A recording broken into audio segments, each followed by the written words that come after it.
Jaune TV ñi ngi am kontaante ak mbégte di teewaat ak yéen seen émission bi ñuy wax antenne libre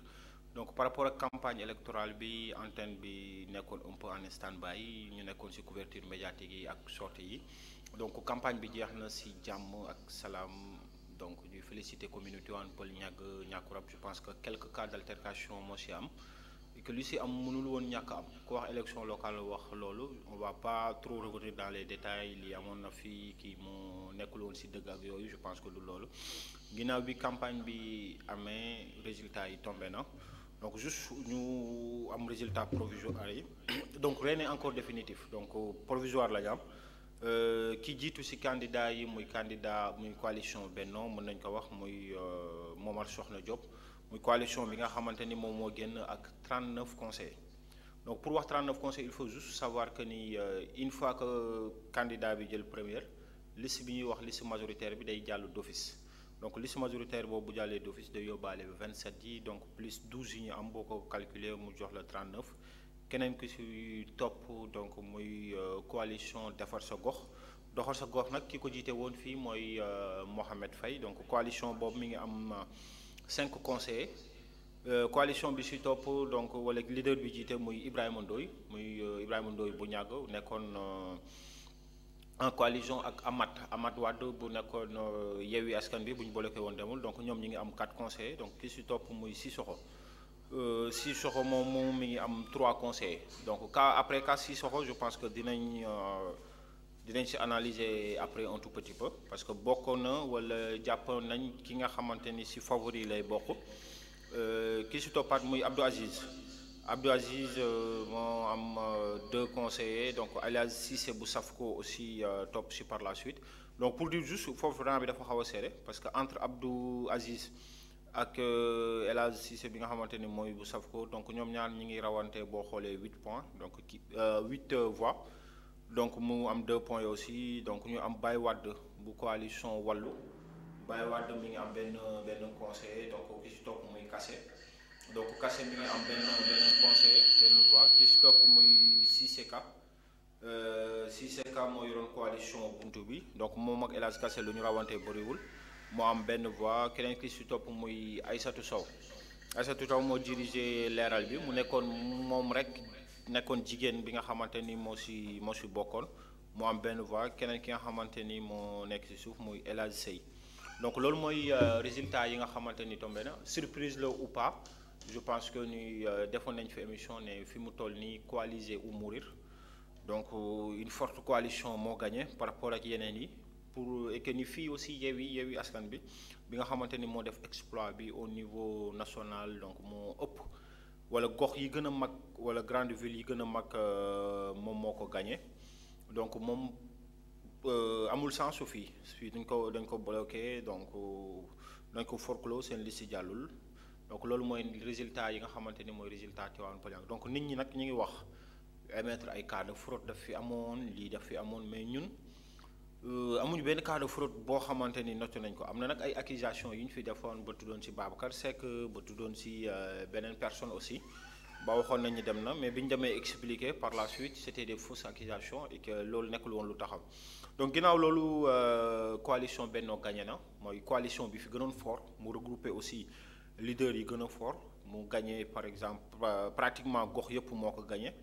bureau de vote aussi bu mu jëlul première mooy jël deuxième donc loolu moo conforté résultat am bu ñu ñëwee kaw Tivaouane Peulh c'était un peu serré donc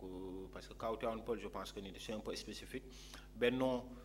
am na fi doole amu fi doole parce que le candidat concerné musul campagne biir Tivaouane Peulh donc c'est sa première fois donc image yooyu ñu am mu nekkoon image yu jour élection yi mu nekkoon image yu vote yi donc lii je pense que ni mu nekkoon centre bu Tivaouane Peulh donc avant de ñëw ci commune bi dañuy def benn analyse un tout petit peu au niveau national donc ñu gis Yewwi Askan bi gagné Yewwi Askan bi nag dafa jaar taxaw seetlu parce que benn coalition la boo xam ne coalition bu am doole la ñaar biir Benno dafa am tas bu metti bu fa nekk parce que dafa am ñoo xamante ni d'accord ñu ci choix président bi mu jël d'abord président bi muy jël choix bi nekkul woon benn concertation boo xam ne woo na leaderu parti bi yépp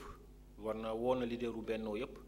dafa reconduire la plupart ñi nga xamante ni ñoo fa nekkoon ñii amoon nañ bilan nit ñi satisfairoon nañ ñii amuñu bilan donc am ñoo xamante ni ñoom la ñu àndaloon dem liggéey ak ñoom ci mairie bi bokkoon ci gestion mairie yu bari génn créer ay liste parallèle donc amoon na ay defar sa gox amoon na bunt bi amoon na nay leer amoon na coalition Sénégal 2035 donc pas mal de coalition comme El Hadj Cissé ni mu ko doon waxee que ni moom rek mooy seul parti opposition bi fi nekk wala coalition bi yeneen yi fi nekk yépp ay mouvement présidentiel la loolu da koy justifier donc Yewwi aussi profité aussi si situation boobu parce que lu ñu wax ni mbooloo mooy doole boo tasee da ngay neex a dóor événement mars yi fi amoon aussi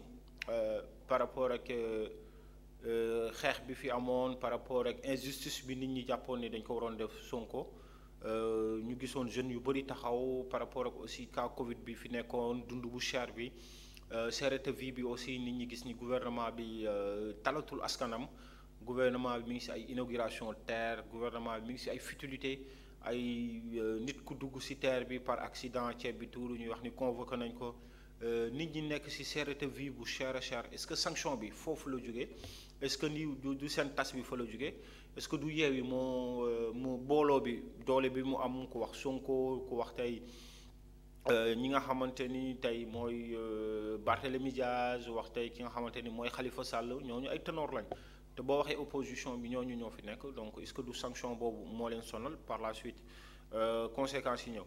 donc ñëpp gisoon nañ ko ñuy dem ci ay élections législatives donc tey wax nañ ni Yewwi na askan bi et que ñuy ñaan yàlla Yewwi boobu bañ a nekk ci ay Yewwi bu ñu leen voté rek et que nit ñu fa teg ñoo xamante ni dañuy bàyyi xel seen askan la ñuy nekk ñoo xamante ni li fi amoon wala nit ñi ñu xamee woon ni noonu la ñuy gérer mairie yéen a nekk ci mairie bi yéen a am accès ci documentation mairie bi lépp luy salaire mairie bi kenn xamu ko tey ku nekk xamuñu tey mairie bi yan niveau la am niveau A bi tey ñu nekk agent simple tey ban lañ leen di fay président domanial lan mooy salaire am vice président bi ki yor enregistrement domanial ñaata lay am salaire am ki yor lépp luy jëm ci enregistrement baay yeeg affaire yooyu lan mooy salaire am maire bi ci boppam tey je pense que ni population bi ñu bari ci population bi majeure partie bi xamuñu maire bi ñaata lay fayeeku ki nekk maire tey ñu bari xamuñu salaire am xamuñu ñaata lay jot lan moo tax que pour information Sénégal amul benn mairie boo xamante ni sa salaire dépassé na 300 000 on parle pas d'indemnité ak yooyu mais on parle de salaire fixe amul kenn ko am salaire fixe boo xam ne dépassé na 300 000 et que lan moo tax nit ñi di investir somme yu bari yi pour mën a siéger ci mairie bi est-ce que dafa am yeneen intérêt yu fa nekk dafa am yeneen business je pense que loolu dinañ ci ñëwaat par la suite cas Tivaouane Peulh Benno gagné na surprise la du surprise cas de fraude la donc ñu nekk ñu ngi jiinante am ay ñuy wax ni dafa am ay achat de vote dafa am ay jënd dafa am corruption je pense que ni loolu kenn mënu ko bañ ci élection que élection moo demee noonu que ci niveau yëpp la et puis nit ki lu mu mënta def pour gagner rek pour man yow mi koy xëccoo war nga ko mën a def pour gagner et que toll nañ foo xam ne askan bi tamit boo leen bëggee woo ci yenn combat yi day fekk nga yàgg leen taxawal mais tey mënoo fi nekk candidat nit ñi yàgguñu leen gis ngay sonn ak yooyu wala ñi ànd ak yow parce que tey bu candidat bi deful dara tax am na ñu mën a ànd ak ñoom ñoo xam ne askan bi dañ leen di rusee leel ñu gis ci loolu nag kaawu Benno dóor bi ñu gagné Tivaouane Peulh donc est-ce que différence de voix bi matul 300 voix est-ce que différence boobu jarul ñu taxaw ci seetlu def ci ay analyse est-ce que mënul woon gën a gagné noonu wala est-ce que mënoon na gagné noonu ak mere bi ñu meroo Benno ak sooxantal yi fi am yu bari yu mel ni biir quartier Bawol yu mel ni Daaru Salaam yu mel ni Ronya ak loolu nga xamante ni tey moo nekkoon problème bi gën a rëy bi Tivaouane Peulh am te mi ngi koy am ba léegi mooy problème mu ndox donc Tivaouane Peulh am na problème mu ndox bu jéggi dayoo boo xamante ni tey gis nañ ci yenn candidats yi tax que ni moom lañ campagner ku mel ni Ibrahima Sissoko il a préféré donc ñu koy saluer aussi di ko encourager de passage di encourager aussi Mohamed Faye di encourager mboolem candidat yépp mais Sissoko dafa laaj taxaw seetlu parce que mooy candidat bi nga xamante ni sur le plan développement moo ci gën a investir au moment où nit ñi di dem ci ay folklore di jël xaalis di maye moom il a préféré mettre l'accent sur le besoin au fait de la population yu ci demee ni lampe lu ci demee ni ay ndox moom boo xoolee génnam yëpp campagne yëpp da ko passé ci ay inauguré su demee tey équipe am relever donc besoin population bi mu yónni techniciens yi ñu ñëw installer leen bu dee ay pompe la bu dee électricité bi donc lépp luy courant yi ñu ñëw indi leen donc ay projection ak ay projecteurs yoo xamante ni da leen di may lumière donc kooku loolu mu def lépp lan moo tax mënul woon gagner élection yi lan mooy handicap bi lan moo ko baare est-ce que du local dafa laaj aussi cote de popularité nit ñi xam la xam bu baax est-ce que du laaj tamit nga ànd ak bu la nit ñi xamul xam bu baax nga ànd ak ay kilifa yoo xamante ni gox bi xam na leen te mën nañ la rus parce que tey mën nga voter nit par rapport ak beneen personne mën nga voter nit parce que da nga rus nit ki mu àndal wala nit ki mu àndal daf la mës a defal teraanga wala yu demee noonu nga ne kat kii naa si xool diw votel ko ak yooyu parce que même bu ñuy wax ay vote utile ak da nga war a voter pour intérêt commun bi am na ñoo xamante ni vote yu du demee noonu dañuy voter parce que seen choix dafay am lu koy orienté donc mu nekk koo xamante ni commune bi da ko dem xaar dafa dem am na ñu dem wax sax ni élection yi yëpp ça tourne autour de Benno ak coalition Sénégal 2035 biir Tivaouane Peulh donc fàtte ni Mohamed Faye on va pas dire que ni fii la juddoo donc là peut-être ou pas mais fàtte ni moom it dafa am taxawaay am ñu mu àndal ñoo xamante ni dañu dëkk ci gox bi et puis base am bu gën a fort fii population Tivaouane Peulh gën a peuplé fa la dëkk donc mu ñëw loolu donc Kaaw Cissokho donc ñi ngi ko dem xaar sax peut-être bu jëlul P bi jëlul 2 mu jël 3e mais finalement 4e mu jël donc yooyu ay jàngat la yoo xamante ni ay failles yoo xamante ni est-ce que communication bi commune bi est-ce que ñoom jëluñu seen temps bi yëpp accentuer ko ci réseaux sociaux yi via ay bind via ay groupe WhatsApp yoo xamante ni la plupart de la population donc duñ ko suivre yoo xam ni ñi fa nekk di déglu message bi matul tey 300 personnes sur une population boo xamante ne wala ci électorat boo xamante ni ëpp na loolu donc je pense que ni yooyu yëpp ay taxaw seetlu la après yu ñuy def beneen bi ñu gis jeune leader boo xamante ni tey perte na mais génn na ci lot bi tey lu munti am kuy wax élection wala kuy waxaat élection da nga koy bàyyi xel muy Mohamed Faye ñu koy encourager aussi ñu gis Ibrahima Ndoye aussi ñëwam bi ñu bëri dem wax ni non affaire de tradition la lébu yi rek ñoo koy voteel ñu gis aussi apport Amath Wade nu mu ko amee finalement mu jël 3e Cissé aussi donc ak Abdou Aziz donc ñoom it génn nañ ci loo bi ku nekk am na 2 conseils le reste aussi ñu ngi leen di féliciter mais aussi dafa am logique xam nga mënoo am benn conseiller di wax ni élection yi dañ ko sàcc moo tax gañew ma mënoo am benn conseiller di wax ni dafa am cas de fraude dafa am achat de conscience alors que ki jël P mi nga am 34 yow yaa ngi ci benn même li ngay évoqué su amul woon tamit ban rang ngay jël ak loolu et que élection yi nit ñi nañuy bàyyi di pousser yenn candidats yi di leen wax la yenn leaders yi mën nga nekk maire mën nga déposer sa candidat alors ku nekk xam na ci de bu fekkoon yow la ak mbir mi nu mu mettee nga wéet ak yàlla rek doo ko jël di ko ci def wala yow doo déposer candidat mais jël nit ne ko mën nga nekk candidat jaay ko mu jël xaalisam bi yépp def ko ci élection yi ngeen use ko ba pare après personne bi moom mooy des seul ak ay problème ak ay difficulté boppam je pense que loolu nekkul normal nit ku nekk war nga xam loo mën ak loo mënul tey am na ñoo xamante ni par miracle bu dem am à l'extrême mënuñu woon nekk maire fii kon ku nekk foog nga xam ni maire dañ koy liggéey processus la boo xamante ni du da ngay jug rek du da ngay am les moyens ay nécessaires tey bu fekkoon ay moyens la Amadou Hott mi nga xamante ni tey côté finance kenn gënu ko taxaw gis nañ ko tey bi mu demee yëmbal dafa tuur xaalis bu baree bari teewul Bara Gaye daf ko gagné donc nañuy def taxaw seetlu ak yooyu xaalis boobu nga def mënoon nga ko amal apport population bi préparé waat bu gën a baax ñëw ci besoin population bi ak loolu donc yooyu yëpp nekk ay points ginnaaw loolu Benno gagné na nit ñi nag am na ñu wax ni c'est ñoom ñoo fi nekkoon profil bu baax bi am na ñu tàllal loxo tey wax ni Tivaouane Peulh def nañ erreur boo xamante ni Benno bi ñu élire ñi ko composé seen leader yu gën a mag yi ay leader leen yoo xam ne dañu xam foncier dañu xam suuf c'est-à-dire que promoteurs ñi ci nekk ñi gën a mag c'est des promoteurs donc nag bukki kenn du ko dénk yàpp ñu bëri tiit wax ni tey Tivaouane Peulh def nañ erreur boo xamante ni dinañ ko regretter ci biir 5 ans yi est-ce que maire bi fi nekk tey am na fulla ak maturité xam ne moom lañ falaat te dafa am lu fi xewoon am lu ñu ko dem tuumaal lu bari mu wane ni loolu amul erreur de gestion moo amoon xamul woon dafa am ñu mu sekkaloon mbir mi expliquer loo xam ne xel mën na ko nangu xel mën na ko bañ a nangu parce que ku nekk rek da ngay wax nit ñi lu xelu wala lu ñu bëgg a jël dañ koy jël à l'heure ginnaaw si loolu est-ce que dina xam ne tey pouvoir bi yëpp si moom la centraliser que ni moom mooy dogal que ni lépp li nga xamante ni oui allo donc je pense lépp li nga xamante ni mooy commune bi si moom lañ ko jox tey lu si am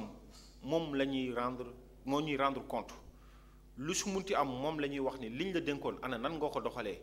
suñu laaj bilan du ñu laaj bilan am Mamadou Ba bu duggoon tey si mairie bi nit ñi ñu ngi koy encouragé am na lu mu fi def et que on pense que ni li mu fi def da koy continuer et que il va pas essayer faire récupération que defaloon naa commune bi lii depuis 2014 ak léegi musuma dugg si mairie bi su ma duggee li may defoon dama koy récupérer donc on pense pas que ni nit kuy doxalee noonu la parce que gis nañu ay taxawaay yu mu am yu bari yoo xamante ni dañ koy saluer bi élèves yi di grève daf leen woo en personne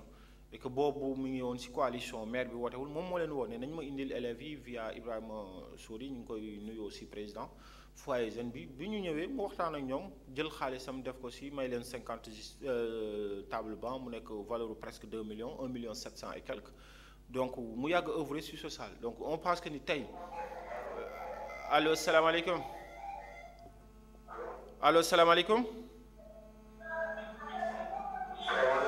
waaleykum salaam tullah kilifa gi ñu ngi lay dégg bu baax allo salaamaaleykum kilifa gi maa ngi lay dégg bu baax mën nga wax soo amul retour allo waaw ñu ngi lay dégg bu baax a baax de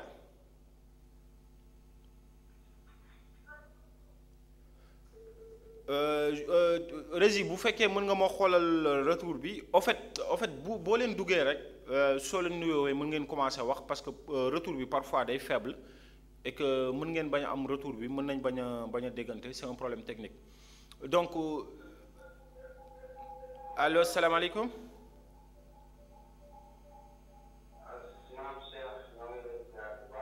maa ngi lay ziar sang bi Diop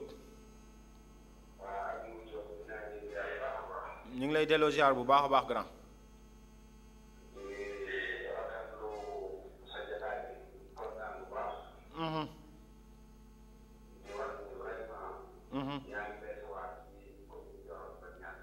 merci grand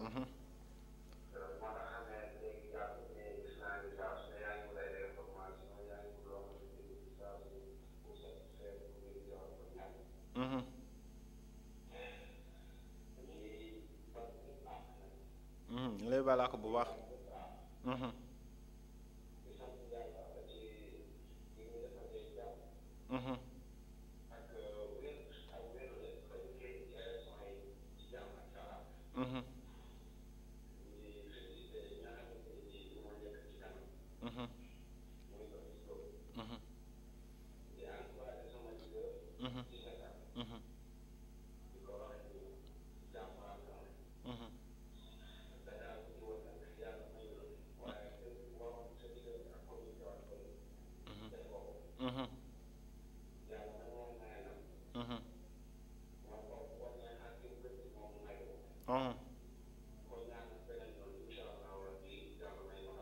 macha allah amiin amiin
Régie mën nga ma bàyyil élément si CK bi ah.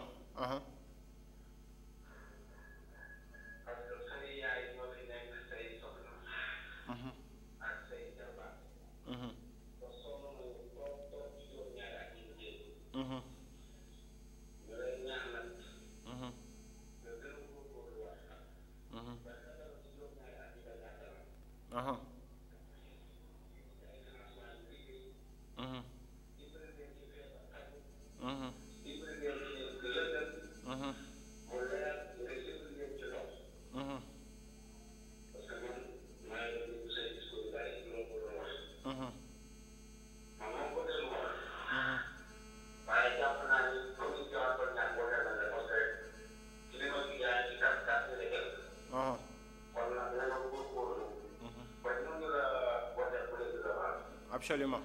nga jàppale leen. Mhm, te yàlla tax. mhm, di remercier nag bépp candidat yoo xamante ni nekkoon nañu ko ci jaww ko ñaan. mhm,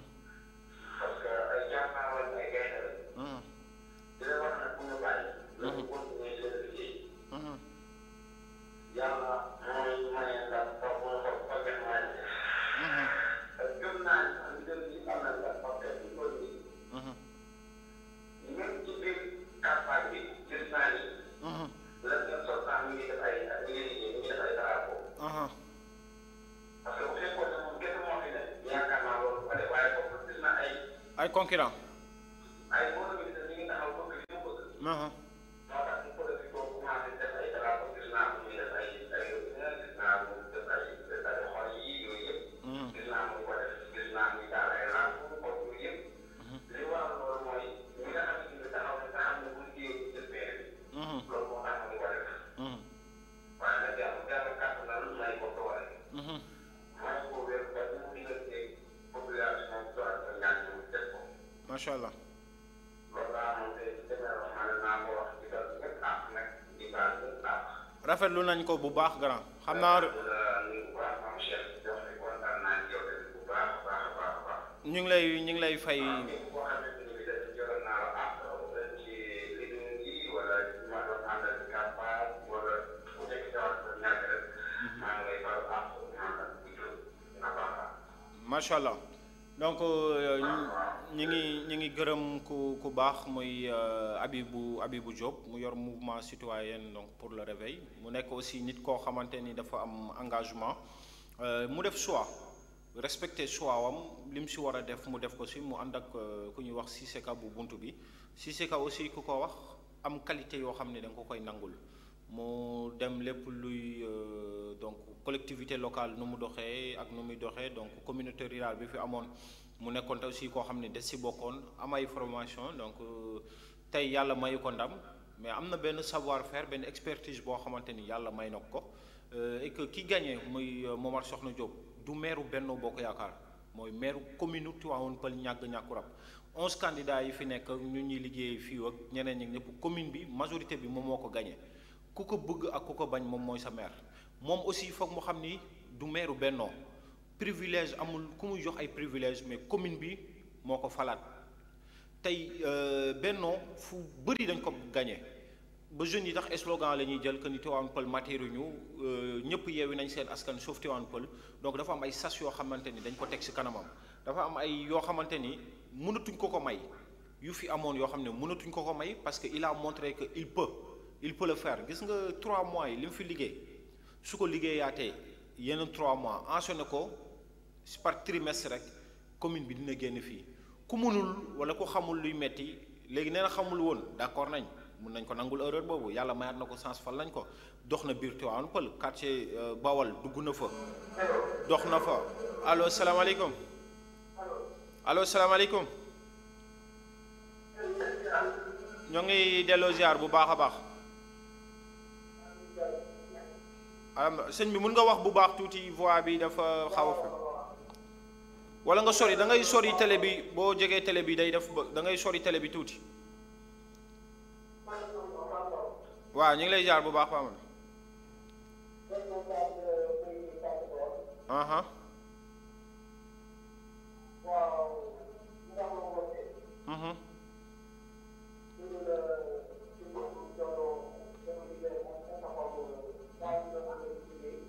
Pape boo mënee sori télé bi tuuti day def benn interférence li ngay wax duñ ko dégg. waaw baax na un tout petit peu ça va maintenant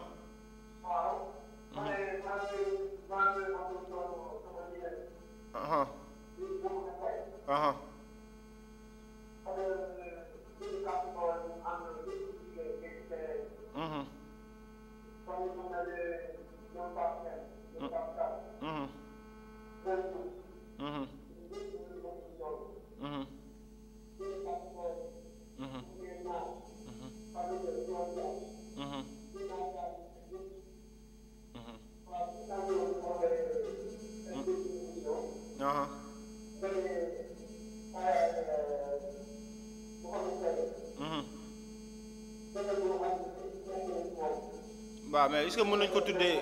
est-ce que mën nañ ko tuddee défaite tax. Mhm. Mhm. Mhm. Mhm. Mhm. Mhm. Mhm. Aha.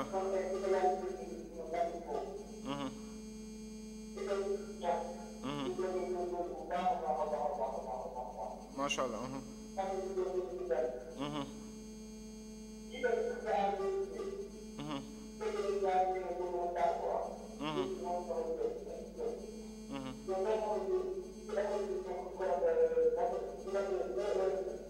Mhm. Ah. Mhm. Mhm.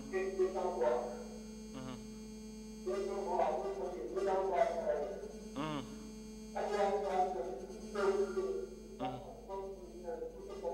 Mhm.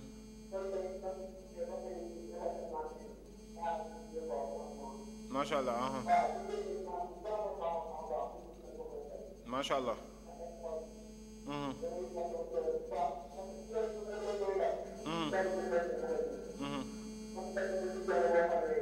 Mhm. Mhm. Mhm. Mhm.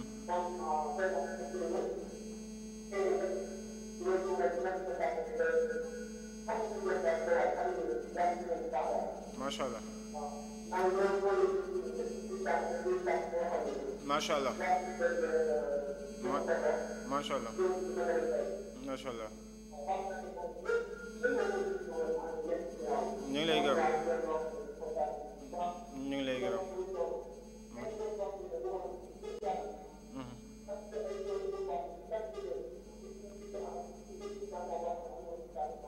Mhm. waaw côté régie en fait moi j'entends pas quand la personne parle nit ki buy wax man du ma déglu et que interférence son bi baaxul su fekkee ligne bi baaxul aussi dañuy fermer ligne bi ma def analyse sinon nit ki day dugg su waxee damay essayer deviner lu mu wax et que du ma mën a rebondir si lu mu wax wala du ma mën a def intervention soit su ligne bi baaxul ñu xool qualité ligne bi wala sinon ñu couper ligne bi ñu def analyse bi dem parce que nit ki bu duggee wax ba pare munoo participer si lu mu wax wala comprendre wala dara day xaw a difficile donc en grosso modo j'ai pas tout à fait compris parce que awma son bu baax retour mais si j'ai compris donc def na analyse boo xamante ni mi ngi gërëm ñi ànd ak Mohamed Faye mi ngi leen gërëm seen jàmbaar aussi gis na ni différence de voix bi am ñoom liggéey nañ et que quartier Baol dañ si participer parce que tey quartier Baol ku ko wax xam ni mooy base bu Mohamed Faye surprise tax dernier moment la am mais quartier Baol dañu amoon slogan que ni Papis du fi dugg am ay bâche yu ñu fa tafoon bind Mohamed Faye rek mu nekk ay jeunes yu déterminant yoo xamante ni dañu am combat bu ñu dem mëne combat bi ñu dem mëne nag day continuer ba tey parce que combat bi ñu dem mëne mooy que ni quartier Baol dafa war a développé wu que ni quartier Baol dafa war a am lumière que quartier Baol dafa war a am ndox que quartier Baol dafa war a am ay jàllukaay ak ay route yoo xamante ni ku bëgg a dugg ba si biir di nga si dugg ku feebar tey bëgg a faju à n'importe quelle heure nga am tey mobilité boo xamante ni tey jeunes yi loolu lañ dem xeex c'est pas que ni dañu bañ Benno c'est pas que ni dañu bañ Papis mais c'est que li amul quartier Baol nga fay juddoo gis tey say parents tey bu ñuy génn da nga leen di gunge insécurité tey bi am quartier Baol tey manque d'organisation bi nga xamante ni tey dafa am quartier Baol ñoom loolu la ñu combat bi loolu la ñu xeex c'est que du la personne de Papis ou la personne de Momar Sokhna Diop ou Benno qui dérange au niveau de quartier Baol et que moom foog mu xam combat bi combat quartier Baol lan la dugg na fa am na lu mu fa commencé def ñuy saluer Mor Dieng aussi muy président mouvement Tivaouane Peulh la bokk donc am na lu mu participer ñi ngi dem dugal ndox via des bornes fontaines addition d'eau am na boo xamante ni jox nañu benn chiffre muy 51 millions donc on pense que ni loolu war na gën a mën a wës war na gën a mën a avancer Mamadou Amel aussi ñu ngi koy remercier gis nañ ni def na ay pompe et que loolu dafa war a quartier Baol problème bi dafa diis et que mu nekk commune boo xamante ni ci Sénégal lañ nekk soriwaay yoo xamante ni war nañ mën a dund autant de souffrance et que loolu compétence ndox bi d'accord nañ amuñu ak yow problème du sa compétence mais tey yow yaay suñu waajur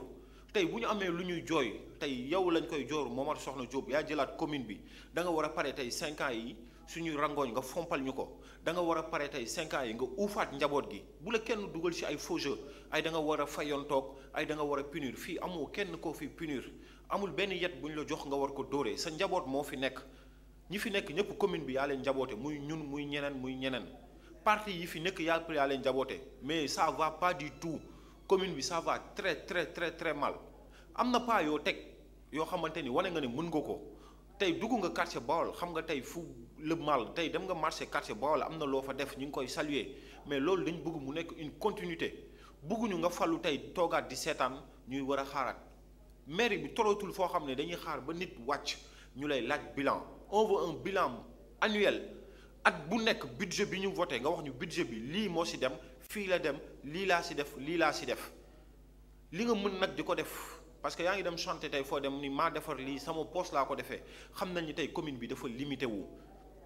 domanial bi rek mënul continuer di doxal commune bu toll ni Tivaouane Peulh ñàkku rab parce que dañoo am ay feebar yoo xamante ni dépassé na loolu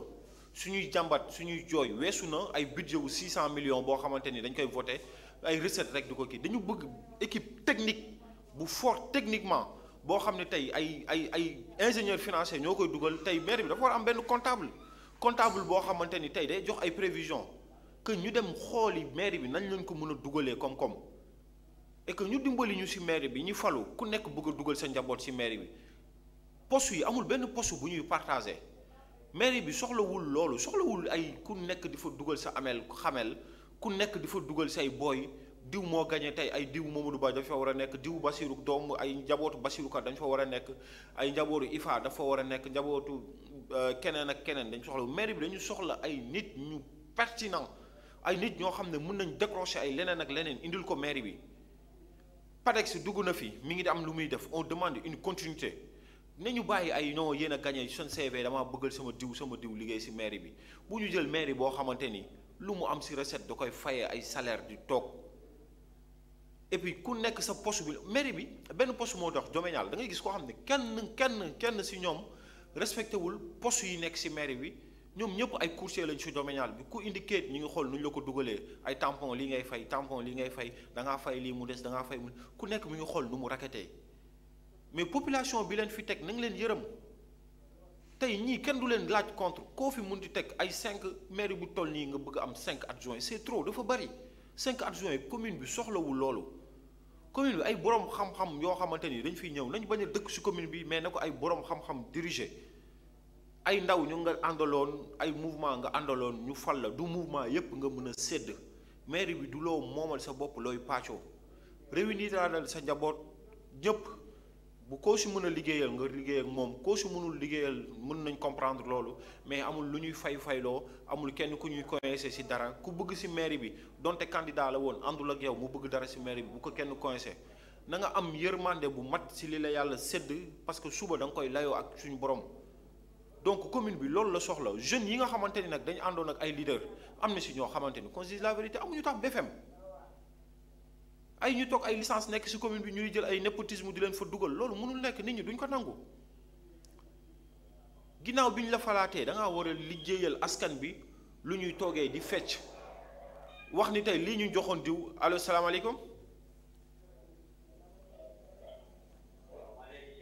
waa ñu ngi lay ziar bu baax sëriñ bi soo mënee sori télé bi tuuti rek ah.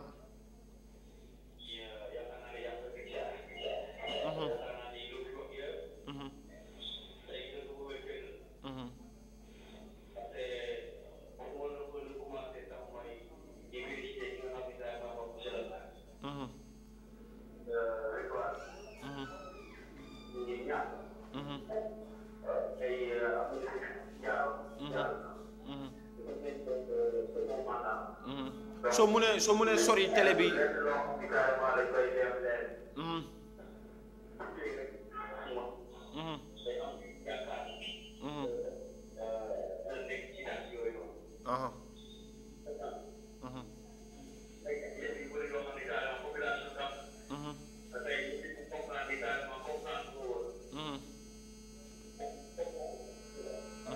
Cheikh bi soo mënee sori télé bi tuuti rek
macha allah.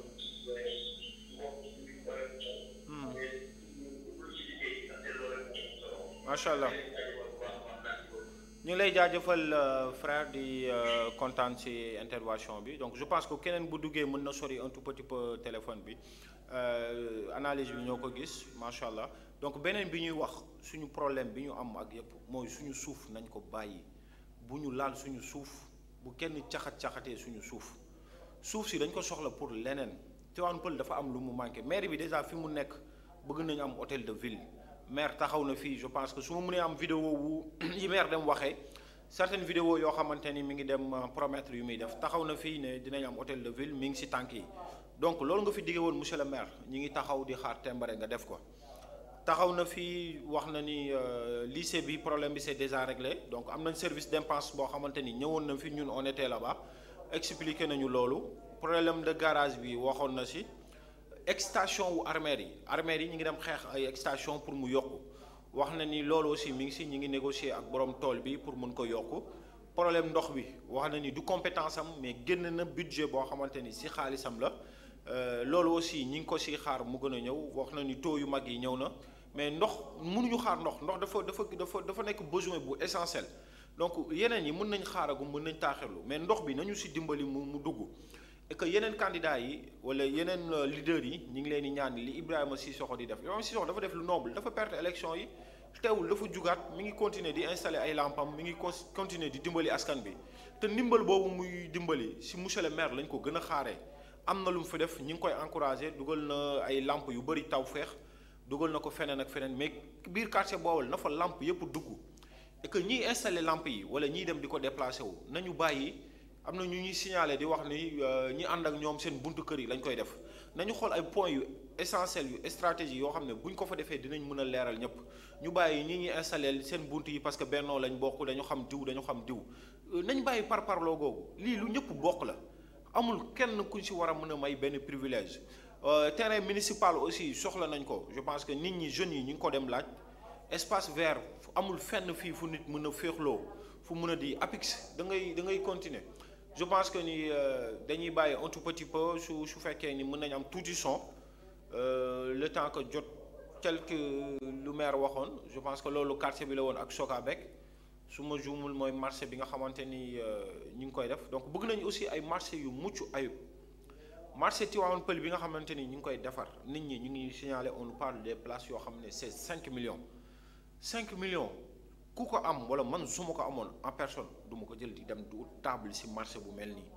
nañu waxante dëgg nañ ñu oyofal suñu yaay yi ñu dem jaay yóbbu ci njaboot gi. di jaay ay télévision di jaay yooyu dépense yi dafa cher am na ñoo xamante bërëb bi nga xam ne dañuy faje maire yi ñooy takk seen sër yi bërëb bi nga xam ne dañuy lebale xaalis am na ñoo xamante ni jigéen ñi ñoo yor kër yi boobu boo leen ko xoolee dugal loxoom ci bu baax a boo baax leen a ko baax a xoolee baax ci loolu marché la boo xam ne dafay ñëw ci tabax bi ak ñoom ñi nekk fii te dinañ ci wax mais marché ba yoo xam ne même bu subaa état dañu ci dugal koom-koom pour mën a jàppale ñii di liggéey ci biir ñu mun nekk ay acteurs de développement donc dañuy déglu juste loolu rax ci dolli bu ànd ak tali bu mag bi nga xam ne moo jaar su fekkee mën nañ am juste pause 2 à 3 minutes ñu déglu monsieur le maire si discours am ñu ñëwaat juste analyse discours bi. marché moderne la c'est possible rési mooy même bërëb bi ñuy faje doomu aadama sax daf fiy am. banque daf fiy am. fuy xale yi di foowee daf fay am. mais marché bi day am ay pôle ci biir. mooy bërëb bi nga xam ne ñi di jaay légume ñi di jaay lekk ñoo fa war a nekk dañuy nekk fii bërëb bi nga xam ne ñi di defar ay téléphone di jaay ay télévision di jaay yooyu dañuy nekk fii bërëb bi nga xam ne dañuy faje day nekk fii bërëb bi nga xam ne fa dañuy lebalee xaalis day nekk fii donc boobu boo leen ko xoolee marché la boo xam ne dafay ñëw ci tabax bi ak ñoom ñi nekk fii tey danañ ci wax mais marché ba la boo xam ne même bu subaa état danañ ci dugal koom-koom pour mën a jàppale ñii di liggéey ci biir ñu mun nekk ay acteurs de développement loolu rax ci dolli bu ànd ak tali bu mag bi nga xam ne moo jaar nii mais xool leen macha allah potentiel bi nga xam ne fii daf koy ami ëllëg li ma ci gën a neex mooy yàlla def mu jaar ci sama loxo li ma ci gën a neex mooy yàlla def ma yàggoon leen ko dig fii yàggoon leen ko wax fii ba pare mu ñëw alhamdulilah ndax kat bu ñëwoon nag dugg ci yeneen loxo daa ne sonn naa ci waaye nag sama xol sedd na ñii ñëw nag ñëwuñu rek pour xoole dañoo ñëw pour tàmbali liggéey bi technique bi pour que début d'année ñu commencé réalisation bi marché bi li koy tabax du xaalis lépp lu fi nekk daf fi amaat waaye day am yeneen yoo xam ne mën na dolleeku su ci biir ndax li ngeen di jéggaani di ko wuti feneen war nañ ko mën a wutee fii loolu moo tax man la marché bi day am ay pôle boo xam ne alimentaire la muy mbirum lekk buñ ne lekk légume nga ci biir ndaw la nga ci biir léppaa nga ci biir boo ci bëggee comme que tudd naa ne nga tudd naa yàpp tudd ma jën waaye naa sax tudd géej ak yéet ak yoxos ak yëpp ci biir waaw kon tudd naa lépp soow yeeg lépp gi ci biir waaw kontaan nga waaw kon léegi saf na waaw loolu yëpp ñu ngi ci biir kon kuñ tudd rek xamal ne que ñii ñëwuñu pour yàq de dañoo ñëw pour dooleel leen dañoo ñëw pour dugal leen ci ay bërëb yoo xam ne yelloon na ak liggéey bi nga xam ne moom ngeen di def ndax xam nga dañuy faral bu ñu gisee nit ne mi ngi liggéey marché rek ñu xeeb ko ndax li tax loolu mooy bërëb yi ngeen di liggéeyee ak da ngeen di liggéey moo tax ñu xeeb leen waaye bu ëllëgee ñii buñ leen tabaxalee ba jox ñu caabi yi ba ngeen nekk ci biir ku fi nekkul da ngay iñaani ku fi nekkul ndax da ngay bëgg ndam da ngay ne man dama bëgg a bokk fii loolu mooy sunu yéene yéen boo leen fi nekkuloon askan bi ni muy def ku bëgg a lekk tey di nga jéggaani di nga dem fu sore pour nduggi heureusement que yéen yaa ngeen fi heureusement tamit que ngeen comprendre benn yëf gis nga mbir kenn du ko xeeb ba ngeen di ñëw fii àgg na samay déggoon je pense que promesse électorale yooyu nga xamante ni defoon na ko am na ay pas yu mu si defoon donc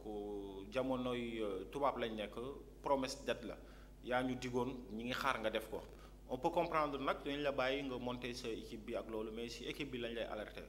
ñun yow lañ fal suñu amee benn compte bu ñuy laaj duñ ko laaj Mamadou Ba duñ ko laaj Boubacar Ka duñ ko laaj keneen ak keneen donte ñooñu ñi ngi xaar ñu am taxawaay boo xamante ni day nekk taxawaay bu rafet ñi ngi xaar tey ñu jooytul ñu am na ñu voté ñu bëri tey dañu voté c'est parce que c'est une forte coalition ñu gëm ñi tey ñooñu ñu bokkoon ci coalition bi bu ñu demee ak tey vigilance bi nga am ak vision bi nga am te amoo ko woon ak xippi bi nga am parce que yéen a koy utiliser seen mot je pense que Boubacar Ka toog na benn meeting mu ne mandat bi da ngeen nooyaloon donc mandat bi di ngeen liggéey bu baax a baax donc si liggéey boobu lañ leen di xaar yéen ñëpp conseillers yi aussi nañu xam ni askan bi moo leen fal donte si liste bennoo lañ demee ñoo leen investir mais que ni ñoom tey ñoo teewal askan bi bu ñu leen imposer dara si mairie bi loo xamante ni tey du seen njariñu askan ngeen koy def bu ngeen demee war a voter bu municipal bi taxee war ngeen mën a voter say 5 adjoints mais 5 adjoints yooyu ngeen di voter na nekk ay adjoints yoo xamante ni dinañ mën a remplacer maire bi tey bu fi nekkul mais voter un premier adjoint boo xamante ni tey mënul assumer dara ay premier adjoint par non la bu fi maire bi nekkee loo ñëw bëgg ko ñu ne la non maire bi nekk fi premier adjoint du assumer responsabilité am un premier adjoint doit avoir le niveau nécessaire boo xamante ni tey bu fi maire bi nekkul il assume li maire bi waroon def moo koy def tey absence su maire il n'a pas besoin d'être à la mairie à chaque fois war na mën a génni seetil askanam tey ay yeneen aspect donc premier adjoint bi na nekk koo xamante ni dina am compétence et puis dina am rigueur boo xamante ni savoir faire boo xamante ni tey boo demee ci mairie ba lii laa bëgg wala ba loo xamante ni tey accueil la bu maire bi war a def tey moom mën na ko def moom mën na xeexal maire bi mën na xeexal population bi parce que maire bi ñun la fi nekkal mën na lépp lu maire waroon def mu def ko nga xam ne tey boo ñëwee doo sentir dara di nga fa fekk accueil bu chaleureux et que ñiy liggéey ci mairie bi nañu xam ni population bi au fait du ñu ay kii da ngay ñëw toogal fii ay waxu nañuy respecter nit ñi ñëw ci mairie ba parce que mairie ba tey institut la boo xam ne lu ñëpp bokk la donc ku fa am soxla dem war nañ la ko mën a fajal. Tivaouane Peulh war na weesu fooy ute ay extrait de naissance wala acte de naissance muy tardé ay fani fan. li nga xamante ni mooy fichier bi ko yor registre yu ko yor nañ ko informatiser am na ay jeunes yu fi nekk ay jeunes informatique yoo xamante ni tey jeunes yoo xamante ni tey informatique lañ def mën nañ jël fichier bi mën nañ jël registre bi tey boo ñëwee di seet lu ñu dem seet lu yàgg boo joxee numéro bi bu ñu ko tàppee ci machine mu génn et que loolu ça demande pas beaucoup de moyens. Donc nañ ñu dimbali ci loolu et que ñuy accélérer la cadence la ñu war a def commune bi loolu la soxla am na port bi fi war a ñëw am na leneen mais monsieur le maire amul tey kenn ci sa victoire ku la war a mën a teg pression koo xamante ni tey ñëwam sentir nañ ko sentir bu tax ñu naan sentir xam nañ lu ñu wax chiffres yi mi ngi fi chiffres yi du ñu wax lu dul dëgg gagné woo fi amul kenn que bu ñu parler de cas de Tivaouane Peulh adversité bi tey du ñu wax ni. Mohamed Faye la ak keneen Mohamed Faye la ak Benno si biti écart bi am si yéen da nga leen a dóor yu metti d'accord nañ ko mais biir Tivaouane Peulh bi ñuy wax que ni maire du ko gañe bul nangu kenn di la teg pression yow lañ dénk li nga di la dénk moomoo ko récompense politique mënul ñàkk si politique parce que bi nga bëggee ñu ànd am na yoo leen déewanteeg yooyu peut-être mais loolu yéen la concerné mais dañ la wax ni li ñu la dénk bul nangu kenn ku la siy teg pression bul nangu kenn ku lay imposer que ni kii la war a nekk que kii la war a nekk